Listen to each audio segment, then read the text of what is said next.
कहते हैं कर्म करो तो फल मिलता है, आज नहीं तो कल मिलता है। कर्म कर्म क्या चीज़ है? कर्म मनुष्य की बुद्धि से बहुत ही परे की चीज़ है।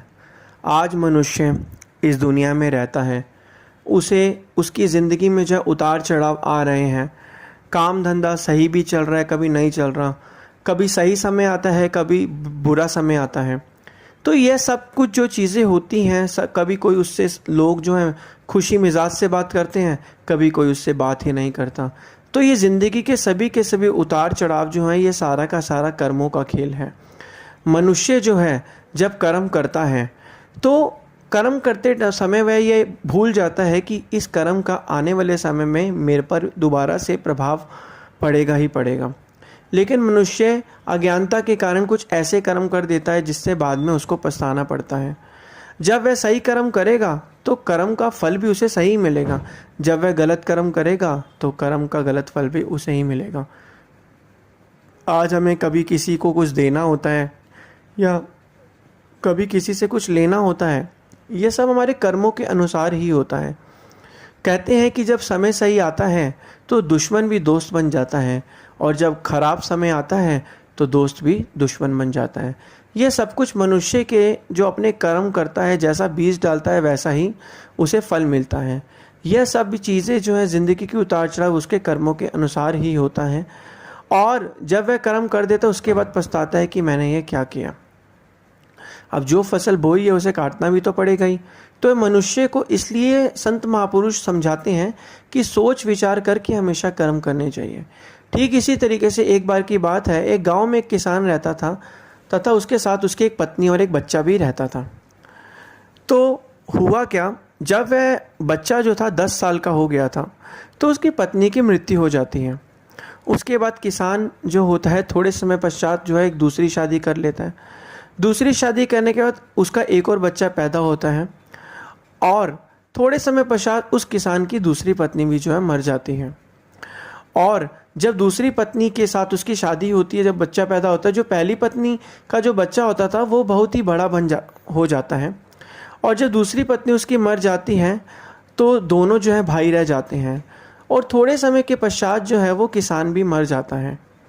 फिर उसके बाद जो पहली पत्नी का उसका बच्चा था, यानी जो बड़ा भाई था वो बड़ा हो जाता है, दूसरी पत्नी का बच्चा जो था वो छोटा होता है और वो अपने बड़े भाई के साथ रहता है। कुछ समय पश्चात जो था बड़े भाई की जो है शादी हो जाती है, और शादी हो जाने के बाद जो है वो छोटा भाई जो होता है अपने बड़े भाई के साथ रहता है। एक दिन एक ऐसा समय आता है कि छोटे भाई की बहुत ही तबीयत खराब हो जाती है, और तबीयत खराब होने के कारण जो है बहुत ही बीमार पड़ जाता है, और उसकी दवाइयों में बहुत ही खर्चा हो जाता है, जो कि उसके सारा का सारा खर्चा उसके बड़े भाई को जो है करना पड़ता है। तो बड़ा भाई उसका सारा का सारा खर्चा करता है, तब भी वो बीमार रहता है, और एक समय उसकी ऐसी हालत आती है कि उसका वो जो छोटा भाई होता है वो मरने वाला होता है। तो उस समय उसका जो बड़ा भाई होता है उसके दिमाग में एक विचार आया कि ये जो मेरा छोटा भाई है ये इतना बीमार हो रहा है और इतना इस पर खर्चा हो रहा है। अपनी पत्नी को वो कहता है तो क्यों ना, अब ये बीमार भी है तो इसको हम किसी वैद्य को बुला के जहर खिला दिया जाए, जिससे मर भी जाएगा और हमारा खर्चा भी जो है कम होगा, और जो है जो ज़मीन जायदाद का बंटवारा है वो इसको भी नहीं मिलेगा, मेरे हिस्से सब रहेगा। तो ऐसे में क्या कहते हैं, और किसी लोगों को रिश्तेदार को पता ही नहीं चलेगा, क्योंकि सबको तो ये लगेगा कि पहले से बीमार है।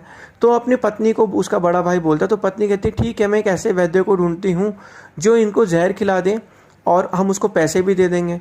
तो ऐसे में पत्नी जो है और पति जो उसका बड़ा भाई था वो एक ऐसे वैद्य को ढूंढते हैं जो उसको क्या कहते हैं जहर खिला देता है, और वो कहता है कि बताओ अपनी जो है फीस क्या है, आप क्या कहते हैं इसको जहर खिला दो जिससे ये मर भी जाए, किसी को पता भी ना चले। तो वैद्य उसको वो जहर खिला देता है।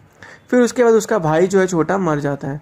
थोड़े समय पश्चात क्या होता है, जो बड़ा भाई और उसकी पत्नी होती है वो खुशी से ज़िंदगी जीते हैं और बिल्कुल बेचिंत होकर जीते हैं। तो कहते हैं कि सूली का कांटा यहाँ से निकल गया। फिर उसके बाद वो दोनों जो बड़ा भाई और पत्नी होती हैं उनका एक बेटा पैदा होता है। बेटा पैदा होने के बाद वो बेटा भी धीरे धीरे बड़ा हो जाता है, और उस बेटे की भी वो शादी कर देते हैं। फिर थोड़े समय पश्चात क्या होता है, उसका जो पति पत्नी, जो बड़ा भाई और उसकी पत्नी थी, उनका बेटा पैदा होता है। वो बेटे की शादी भी वो कर देता है। बेटा जो है वो थोड़े समय के पश्चात बीमार होने लग जाता है, और जब वह बीमार होता है तो वो पति पत्नी जो है अपने बेटे के इलाज में अपनी आधी संपत्ति पूरी की पूरी लगा देते हैं, तब भी बेटे की मरने की अवस्था रहती ही रहती है। तो उसके पश्चात एक दिन ऐसा आता है कि उसका बेटा बेड पे पड़ा होता है, और उसका जो पिता होता है, जो पहले बड़ा भाई था, वह फूट फूट कर रोता है। तो फिर उसका बेटा जो बेड पे लेटा होता है वो कहता है कि भाई, यहाँ तक का जो दवाइयों का ये सबका जो हिसाब था वह तो हो ही गया है, अब जो कफन और उसका हिसाब है बस वो बाकी है। तो उसका पिता रोता है और कहता है बेटा, वो सोचता है मेरे बेटे को क्या हो गया, ये मुझे, मैं तो इसका बाप हूँ, ये मुझे भाई क्यों कह रहा है। तो वह अपने बेटे को कहता है बेटा, तुम मेरे बेटे हो, ना कि मैं तुम्हारा भाई हूँ, तुम मुझे भाई क्यों कह रहे हो। तो वो लड़का जो होता है उनका कहता है कि मैं वही भाई हूँ जिसको तुमने जो है जहर खिला के बचपन में मार दिया था जब मैं बीमार था। आज भी मैं बीमार हूँ, और तुमने सोचा कि मुझे मारने के बाद ज़मीन जायदाद पूरी तुम्हारी हो जाएगी, और आज वही आधी ज़मीन जायदाद जो है, वो खर्चा जो मेरी दवाइयों पे हो चुका है, वो तो मेरा हिसाब हो चुका है। बाकी बचा कफन का और जो अंतिम संस्कार का हिसाब है, वो बस बाकी रह गया है। तो वह कहता है कि वह फूट फूट कर रोता है। वो कहता है मैंने क्या गलत कर्म कर दिया। उसका पिता जो है, आज मुझे ही गलत कर्म जो भुगतने पड़ रहे हैं। फिर वो कहता है कि मेरा तो कुल नाश हो गया पूरा का पूरा। फिर वो कहता है बेटा, मैंने जो गलती कर दी, लेकिन तुम्हारे जाने के बाद तुम्हारी पत्नी का क्या होगा। उस समय में क्या होता था, एक सती प्रथा चलती थी कि जब पति मरता था तो उसकी पत्नी को उसके साथ जिंदा जला दिया जाता था। तो पत्नी का क्या होगा, लेकिन वो पत्नी को भी तुम्हारे साथ जिंदा जला दिया जाएगा। तो वह जो बेटा होता है, जो कि पहले जो उसका भाई होता है पिछले जन्म में, वो कहता है कि जब आपने उस वैद्य को बुलाया, जो उस वैद्य ने मुझे जहर खिला के जो है मारा था, तो वह इस जन्म में जो है मेरी पत्नी के रूप में, उसने कहा कि वो वैद्य कहाँ है और कौन है। तो उसने ये चीज़ कहा कि क्या कहते हैं, जब उसके पति जो बेटा था उसने कहा कि अभी तो तुम्हारा हिसाब तो हो गया, बाकी बचा उस वैद्य का हिसाब। तो उसका पिता कहता कि वैद्य तो तुम्हारे जाने के 2-3 साल बाद ही मर गया था। तो उसने कहा कि वो वैद्य जो अब इस जन्म में जो है मेरी पत्नी के रूप में आया है, जिसने मुझे जहर खिलाया था, और जहर खिलाने के बाद जो है अब उसको मेरी पत्नी का रूप मिला, जो कि मेरे साथ जो है वो भी मर जाएगी। तो उस वैद्य को जो उसने कर्म किया था उसका भी फल उसे मिलेगा।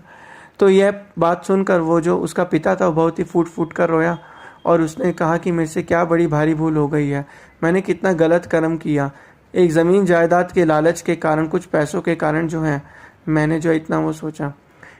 ठीक इसी तरीके से कर्म जो है, कर्म अपने एक प्रधान को कभी नहीं भूलते।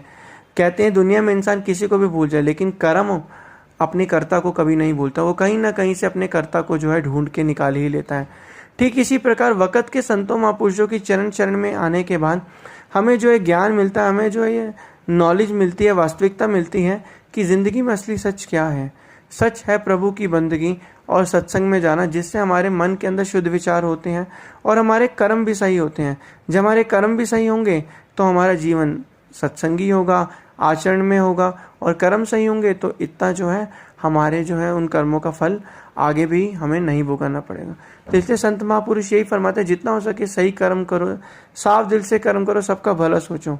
एक ना एक दिन क्या कहते हैं तुम्हारा अपने आप ही मन प्रसन्न होगा, और गलत कर्म करोगे तो तुम जो जितने भी बंधन उसमें फंस जाओगे, बाद में तुम्हें कर्म भोगने पड़ेंगे। तो इसलिए आज से हमें प्रण लेना है कि हमें कभी भी कोई गलत कर्म नहीं करना, हमेशा सबकी अच्छाई करनी है, भक्ति सोचनी है, सबका भला चाहना है।